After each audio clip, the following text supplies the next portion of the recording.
That's all that they can do. Okay, so I should basically just keep on doing what I've been doing to stay alive and keep calling and following up with you guys. That's the best advice that you have, right? Just to clarify. I don't know what you can do to stay alive. Like, you're typing that you are still alive. I'm saying the only thing on my job requires is still you to be a request if it's private or not. And it is. Fantastic. I just thank you so much, and I encourage you to deploy compassion, especially in the career that you're in. You receive a paycheck, right? Have a great day. You as well. Any other questions? So as you guys can see, they're always incredibly helpful when we call 311.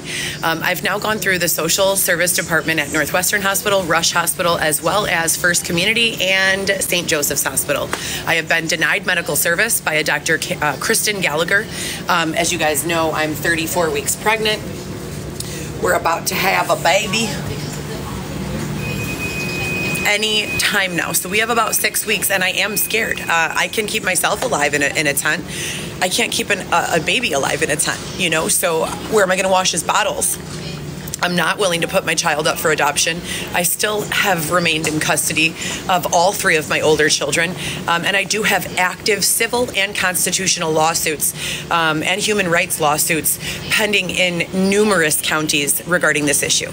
So we're heading into year 4. I have been unlawfully displaced from 2 apartment buildings that I have a lease in my name and every legal right to be in with paid rental receipts.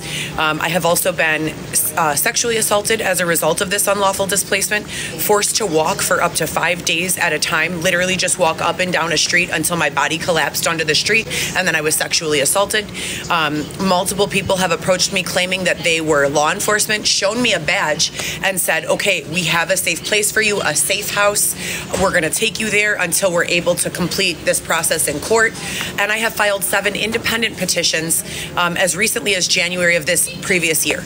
I have thousands of ingoing and outcoming emails from the court system requesting that a judge or their assistant assist me or provide me some sort of direction in what I should do from here regarding any of these issues. As you guys know, no one has gifted me anything in life. Okay, nothing. So I have almost 16 years experience in major medical systems like Northwestern, Alexian Brothers, Loyola, private and independent physician groups such as Parag Doshi's Cardiovascular Institute, the Infrared Coagulation Centers of America, and several others, just independent, smaller physician groups. In addition to that, I have a hard paper trail, okay? So my paper trail is involving law enforcement from several counties and jurisdictions, Barrington, Lombard, Elmhurst, Chicago. I also have hospital and medical records from the same. So there is no denying that everything that has taken place has been incredibly unethical, unlawful, and unwelcomed in my life. There's just, you know, the remaining question of when is it going to end and how many years of this documentation are going to go by while they continue to rack up a bill. For every call I have to make, there's a dollar amount. For every day I am oppressed out of employment, there's a dollar amount. For every day my children have to spend without their mother wondering, Mom, where are you? What's going on out there? You know, and I don't know how to respond to them. How do you tell your child who's in high school or middle school that the city just spits on homeless people? How do you tell your child that even though you had a lease in your name that your child has seen and you've paid your rent, people pretending to be cops who weren't really cops were legally permitted to throw you into the street? How do you explain that to a child? How do you make that make sense to a child? So as I always talk about catering truth to age and level of understanding of each of your children, I explain to my children that, you know, there are people out here who are, you know, not able to receive help, and that I believe God has put me in this position because I can use my background in medical health, law, and ethics, and, you know, other educational background to speak up, not just for myself, but for everyone else who is going through this. When you go into the ER at Northwestern, they don't allow people to stay there overnight typically. There have been a few people who have stayed in, quote, warming centers. Babe, can you please put those, split those up and put them into 4 top-level dryers, and I'll start them, please? Thank you so much. That one basket can go into 2, and then this one basket can go into 2, so 4 total. Thank you so much. But there are people who have no understanding of the law. They have no understanding of civil rights, constitutional rights. They have no understanding of, human rights. They have no understanding of what's lawful and what's unlawful. They have no understanding of, what to do. A lot of these people are in these positions not because they've been targeted as I have, but because something as simple as they lost their job during COVID and now they have nowhere to go. And there are a group of people in Chicago that they refer to as the walkers who are literally just running up and down Lakeshore Drive, sometimes sleeping in bushes to escape the abuse that's been going on. It is tragic to watch. It is disgusting to be a part of and to witness, and it is even more exhausting to be a party who is aware of it and attempting to make resolution in every way possible and getting nowhere.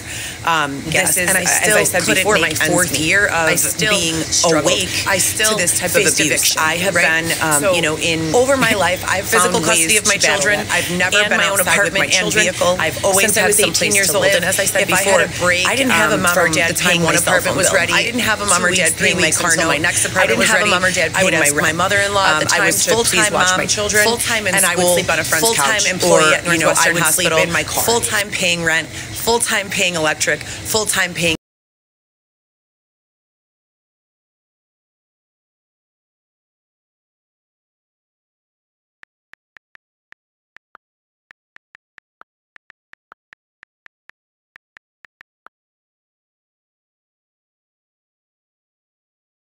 Smith, who you all just heard live, write me off and literally say, you don't matter and I don't know what you can do to stay alive. Oh, well, if you work for the city's 311 department, meaning your job is to place people in emergency shelters, that should be unacceptable.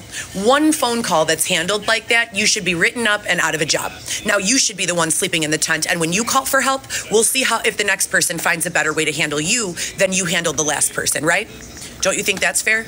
I'm tired of being a scapegoat in this situation. I'm tired of going through the same situation repeatedly, proving time and time again, and you guys can look at all of my live videos on Instagram, coco.chanel.ysl. Chanel is spelled Chanelle.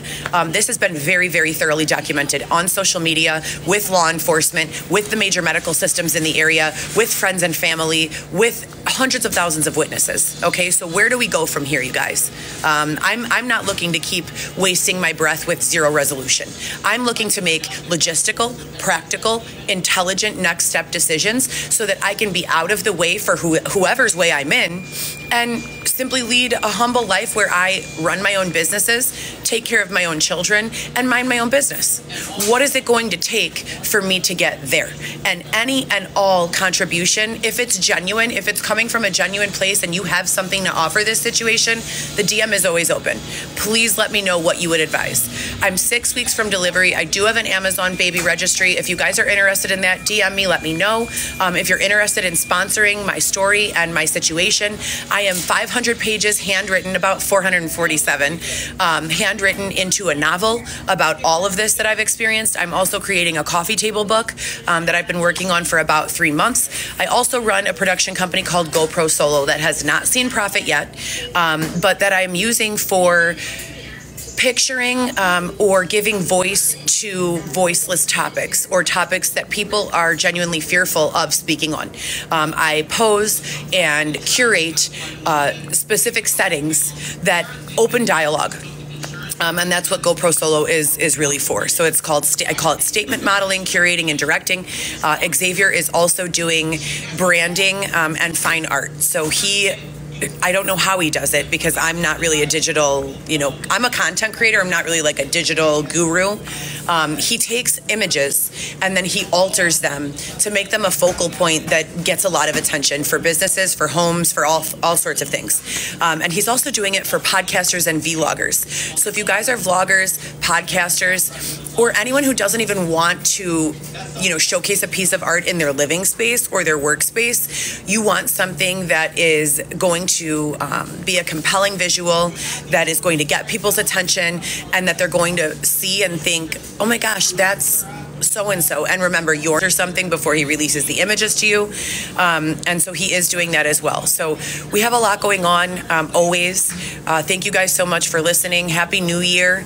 We're not going to go live crying anymore. I've cried so many times live, and I feel so humiliated for doing so.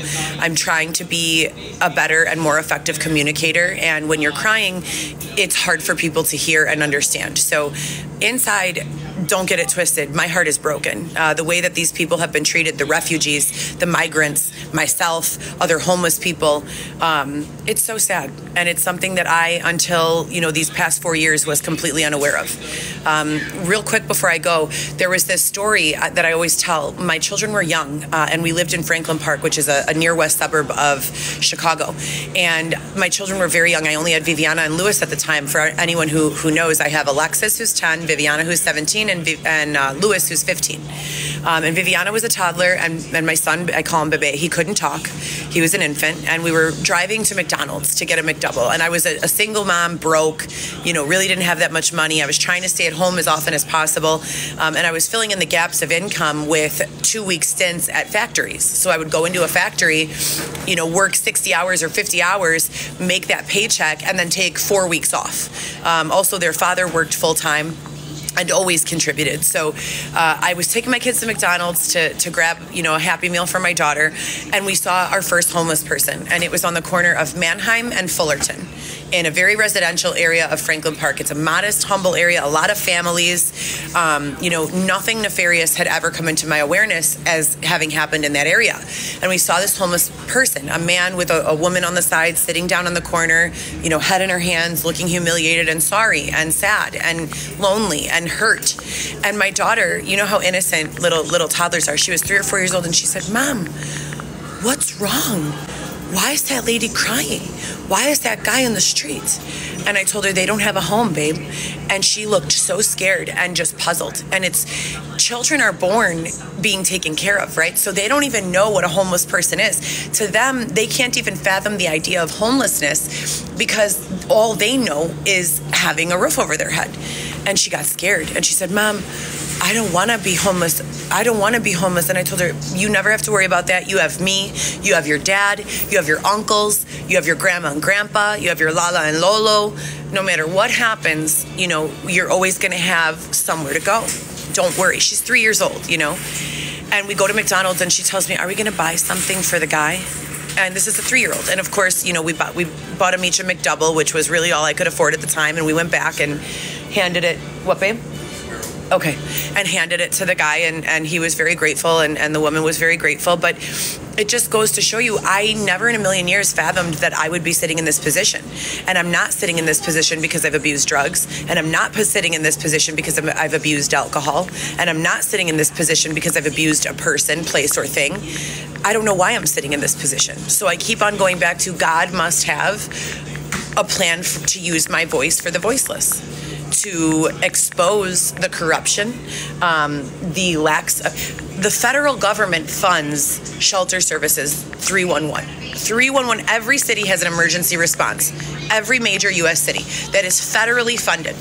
Where are these funds going if a pregnant woman has been filing reports and asking for assistance since, I say it's September of this year, it's really a lot longer than that. And there have been a lot of things I don't discuss. I have been sexually assaulted, as I said. I have been held from food. I have been physically assaulted. I have been stabbed. I have been bludgeoned. I have been kicked in the face while sleeping in my tent at 3:30 in the morning by a stranger. I'm not a criminal. I have no criminal record. I have a bachelor's degree credits, and even more than bachelor's degree credits. I've attended COD, Triton College, AIU, numerous independent programs. I have fitness certifications from NASM, NCCPT, as well as ISSA.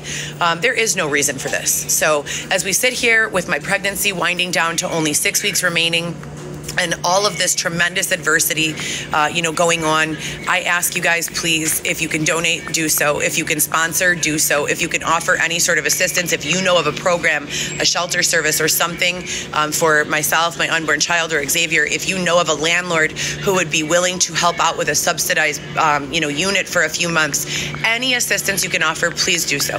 Thank you guys so much. Happy New Year. You guys have a great day.